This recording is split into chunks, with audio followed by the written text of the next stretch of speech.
Y en el Juan Agro de hoy nos vamos a dar un lujito. Como siempre, los tenemos acostumbrados a ustedes que están del otro lado. Gracias, por cierto, por eso. Vamos a hablar con alguien que se codea con los grandes, con los número uno, hablando de empresas, no solamente del agro, sino también de otros rubros, pero sin ningún tipo de dudas, con CEOs, a quienes asiste, a quienes capacita, a quienes va formando y dándole la tecla a los fines de mejorar, pensando en eficiencia, pensando en productividad. Está con nosotros Rodolfo Galoni, chair de Vintage, un grupo que sin ningún tipo de dudas convoca a los mejores y lo tiene a él también como protagonista. Muy buenos días y bienvenido a Juan Agro. ¿Cómo te va? ¿Qué tal, Maxi? Gracias por la invitación y un placer compartir este tiempo contigo.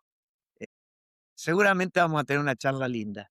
Seguramente tenemos algunos minutos por delante y en esto del concepto charla, preguntarte como para romper el hielo, ¿cómo es codearse con los número uno? Mira, yo parto siempre de una visión muy sencilla, es que todos somos seres humanos y a partir de ahí existen las características de cualquier persona con distintos inconvenientes quizás y con mayores responsabilidades, pero con emociones y con muchas veces con debilidades que el número uno siente de que no puede compartir o trasladar. Mi rol un poco como chair de vistas es trabajar con ellos desde la gestión, la vulnerabilidad y la vida personal. Tengo un grupo de 15 dueños de empresa y números uno con los cuales interactúo. El desafío es tratar de que en el grupo se puedan tratar aquellos temas inherentes al mundo empresarial que no son fáciles,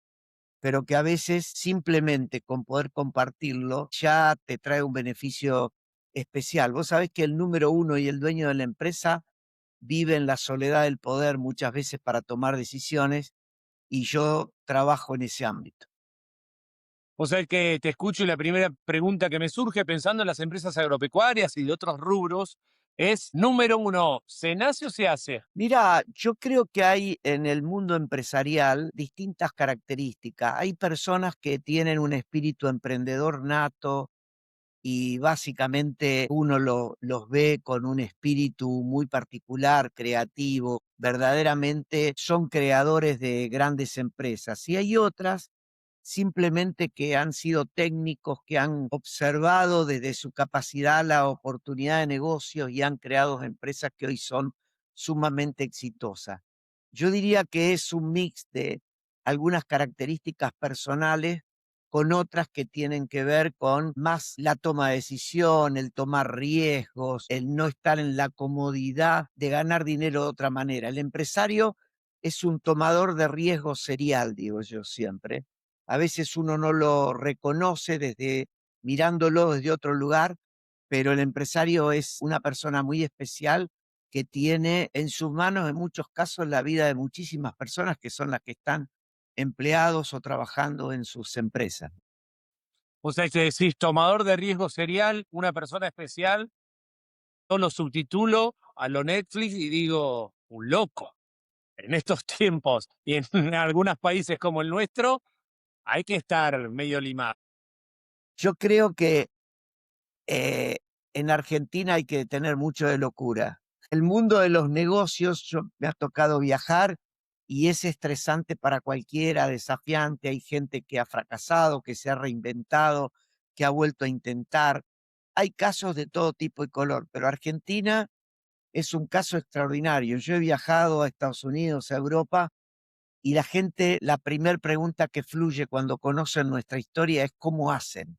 ¿Cómo Claro. hacen para subsistir? ¿Cómo hacen para aguantar? Y la verdad que es una característica del argentino. Siempre me acuerdo, hay un libro que escribió Marco Saguinis que se llama El atroz encanto de ser argentino, que es un librazo porque nos describe tal cual. Y dentro de la descripción habla de que el argentino es un tipo que lo ata con alambre, pero sale haciendo lo que se necesita hacer, ¿no? Es un creativo serial. A ver, con esto que decís, te la invierto. Vos decís que de afuera preguntan cómo hace. Si un argentino está en una nación con estabilidad. Vamos por un ejemplo, Suiza, Noruega, ¿la hace de taco? Yo creo que tiene que aprender cosas, digamos, hay culturas establecidas que el argentino tiene que aprender, pero si vos mirás, yo no tengo ahora los nombres precisos, pero hay muchísimos casos de éxitos rotundos de argentinos en multinacionales por el mundo. Yo conocí yendo a Dreyfus en Ginebra, Suiza, el número uno de Dreyfus era un argentino que fue muy exitoso. O sea, el argentino tiene talento. Yo trabajo mucho en Paraguay, hay muchísimos argentinos como CEO, como directores de empresas. Yo no sé si de taquito, pero está preparado el argentino para grandes cosas. Después tiene que adaptarse a las culturas. Los expatriados tienen ese tipo de cosas que no son fáciles, que es adaptarse a la cultura donde va a desarrollar su profesionalidad y su rol, ¿no? O sea que pensando en los líderes empresariales, en el campo hay mucha empresa agropecuaria, muchas de ellas familiar. ¿Cuál es esa característica que sí o sí tiene que tener un líder? Va a tener muchas, pero sin esa no puede ser líder. Yo creo que un líder tiene que tener un par de aspectos importantes, ¿no? Tiene que tener capacidad de resiliencia, tener que afrontar muchísimas dificultades y salir airoso. Tiene que ser una persona que guíe, que conduzca, que gestione, que sepa trabajar en equipo. Hay líderes que no trabajan en equipo y que están atados a sistemas anteriores de gestión muy verticales, muy autoritarios. Yo creo que en esta época, en una época donde se está dando una condición hiper particular, que es un contexto multigeneracional, donde hay muchos talentos, pero con características muy distintas. Si uno no tiene una persona que coordine, que conduzca desde el concepto de equipo y de integración es complejo. Entonces, yo digo que un líder hoy necesita ser justamente, tener una cualidad especial para armar equipos, ser muy adaptativo, tener capacidad de reinventarse en función de los cambios acelerados que hay en el mundo, que no son pocas las cualidades, por eso tan pocos son muchos los líderes que uno conoce, no es para la mayoría. Vos sabés que escuchándote, vamos a trazar una analogía con una tribu. Hoy, en función de lo que describís, ¿hay muchos caciques o muchos indios? Porque me parece que ninguna de las dos sirve. No, yo creo que hoy hay, como te dije, es un momento multigeneracional, hay prácticamente 4 generaciones que están interviniendo en las empresas de familia muchas veces. ¿Y eso es Entonces, bueno o malo? es la realidad más que bueno o malo. Claro. Yo, lo personal, creo que son muy buenos los cambios generacionales, pero esta es mi creencia. Algunos dicen que no. Lo que tenemos que sí tener claro es que somos distintos. Entonces, en aquellas empresas donde hay generaciones tipo baby boomer, gente que va entre los 60, 70 y pico de años, hay una cultura de liderazgo muy vertical y en muchos casos cuesta muchísimo cambiar esa cultura. Todo depende de cómo es el mix de generaciones que están en el proceso de liderazgo, ¿no? Yo Bueno, creo hoy que a pienso medida en una que vamos haciendo el cambio generacional, se van produciendo cambios en el modelo de gestión. hoy pienso en una pyme y me pego a lo que decís. Debe haber una, no sé si el término es el apropiado, pero crisis de gobernanza a la hora de que participen tantas generaciones. ¿Cómo se resuelve? Bueno, mirá, yo tengo una charla que suelo darla en las pymes y particularmente en los grupos de vistas en distintos lugares del país. El año pasado di 15 charlas más o menos, me conectaron con 150 pymes. Yo te diría que el 90% y no menos, más pensaría que podría ser un poco más, tienen problemas de gobernanza. ¿Qué significa la gobernanza? La gobernanza es cómo tomás decisiones dentro de la empresa, los roles. Y normalmente el mundo pyme tiene puesto el sombrero del accionista, el sombrero del director y el sombrero de la gestión. En algún momento, cuando la empresa tiene un tamaño pequeño, ese rol es casi indispensable, pero en la medida que la empresa va creciendo, hay que trabajar la gobernanza. Y cuando uno habla de esto, aparece un tema que para mí es indispensable, que es la sucesión.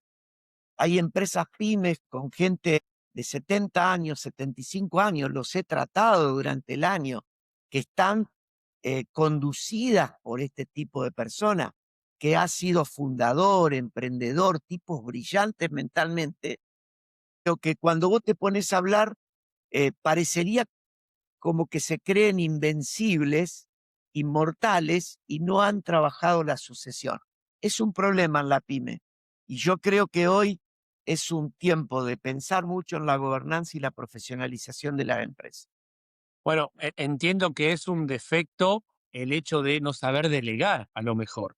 Por supuesto, creo que es el principal problema, ¿no? Hay personas que les gusta estar en la operación, que no les gusta tener visión estratégica porque así su negocio ha funcionado bien. Pero sí, el tema de la delegación es un impedimento muy grande en los dueños de empresas pymes que ya están en edad de retiro. ¿Y las nuevas generaciones cómo juegan este partido ante este problema barra conflicto que pueda llegar a presentarse puertas adentro? Bueno, hay distintos síntomas. Lo primero que tenemos que pensar es que las nuevas generaciones pueden llegar a tener el mismo talento de sus padres, pero no piensan como sus padres. Y querer que piensen como sus padres es un error. Hace no mucho tiempo estuve asesorando una empresa en La Pampa, justamente vinculada con el agro, y el padre, cuando hablamos de gobernanza, íbamos a tener una reunión con los hijos, me dijo: "Yo te pido que le transfieras a mi hijo la misma pasión que tenemos nosotros". Yo le dije: "Imposible, No haces imposible", milagros, aceptás porque nomás. está pasando y estoy viendo un gran caudal de hijos que les dice a los padres: "No me interesa trabajar en la empresa". Y si hay interés en trabajar, primero que te van a decir es: "Yo no voy a entregar mi vida en la empresa, quiero calidad de vida". Y si vos trabajabas 14, 16 horas, le dicen los hijos a los padres, es un problema tuyo. Yo voy a trabajar las horas necesarias para no afectar mi vida familiar, mi vida personal, mi vida. O sea, hay un planteo generacional muy fuerte respecto a esto. Y eso no quiere decir que los chicos no estén preparados.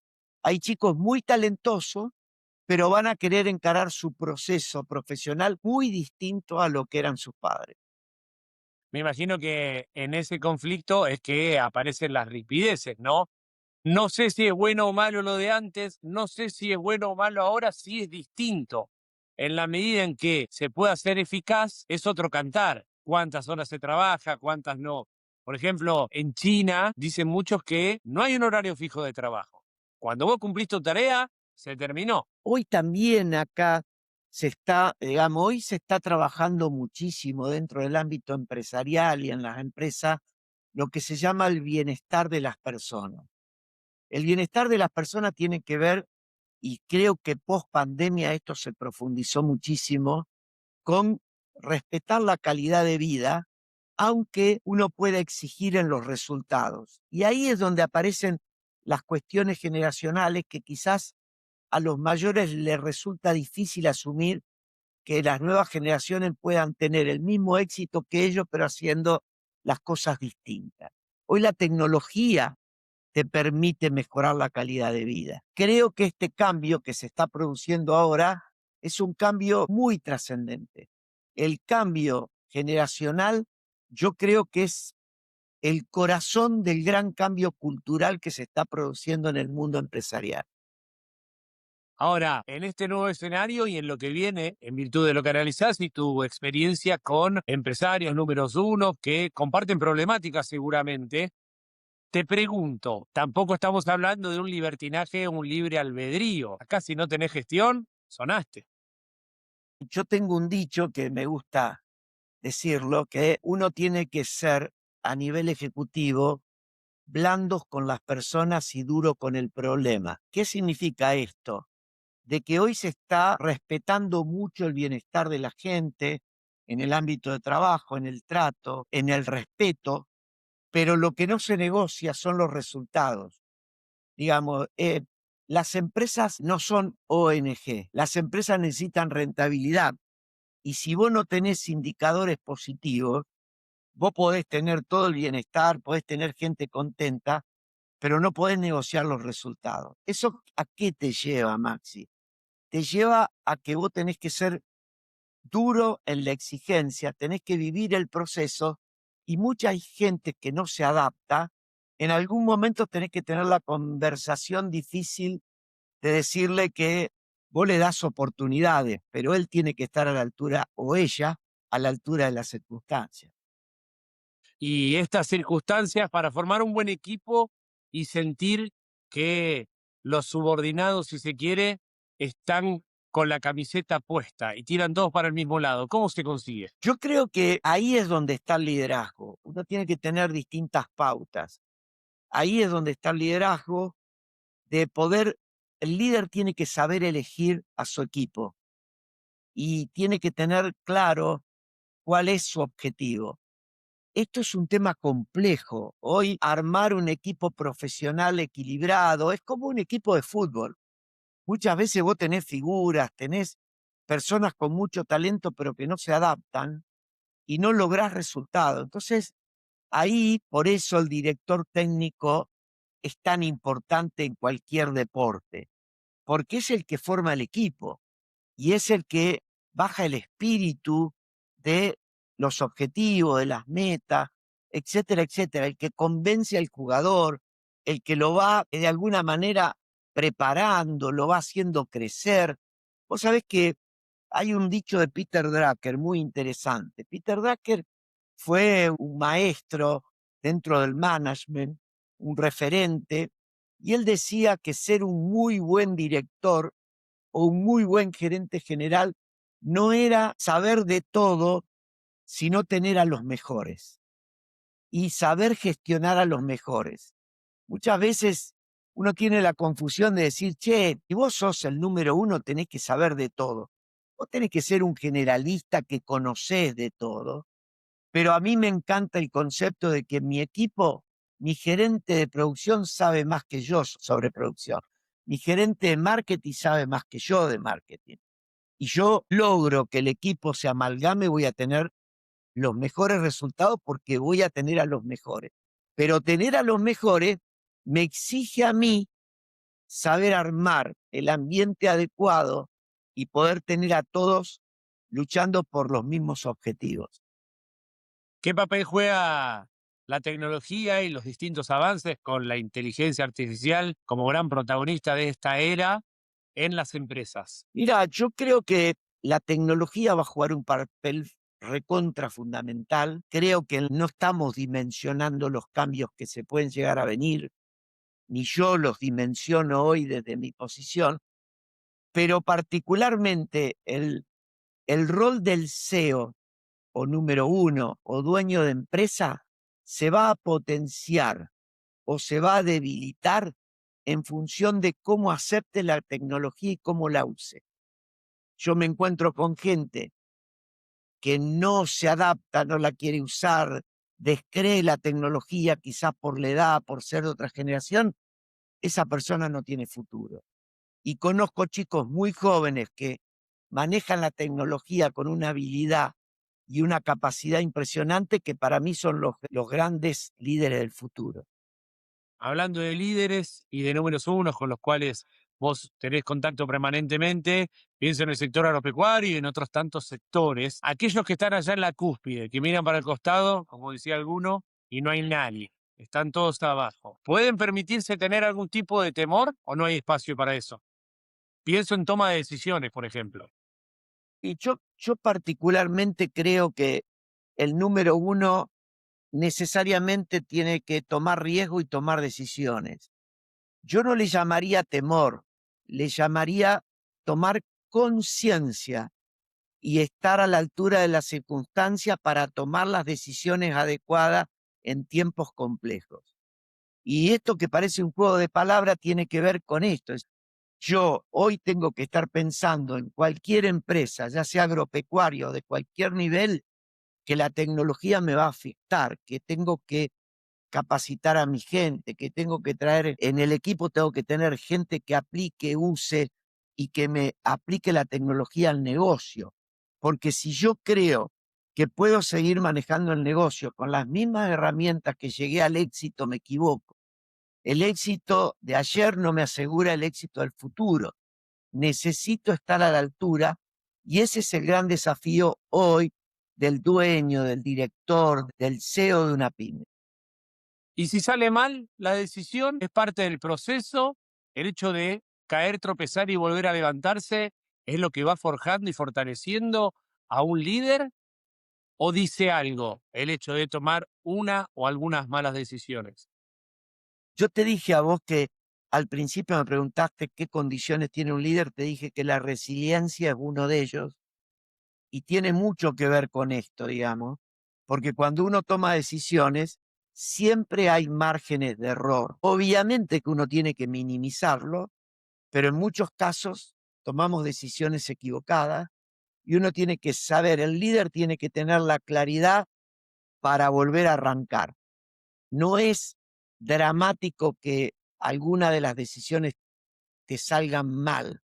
Lo dramático es que te quedes empantanado y no tengas la capacidad de reacción para poder cambiar la historia. Rodolfo, de verdaderamente ha sido una linda charla, varios conceptos y perlitas nos has dejado a nosotros y a los que están del otro lado en un mundo tan cambiante con tantos desafíos, volatilidad incluida, por supuesto que los equipos de trabajo y el liderazgo que ostentan cada uno de los empresarios que están del otro lado viendo esto, sin ningún tipo de dudas, van a quedarse con varios de los conceptos que has dado. Así que te agradecemos mucho que se haya sido protagonista de este Juan Agro, que te haya sentido cómodo y obviamente en algún momento la vamos a seguir. Te agradezco, disfruté mucho, me encanta hablar de estos temas y dejo un pequeño mensaje para este concepto de multigeneracional.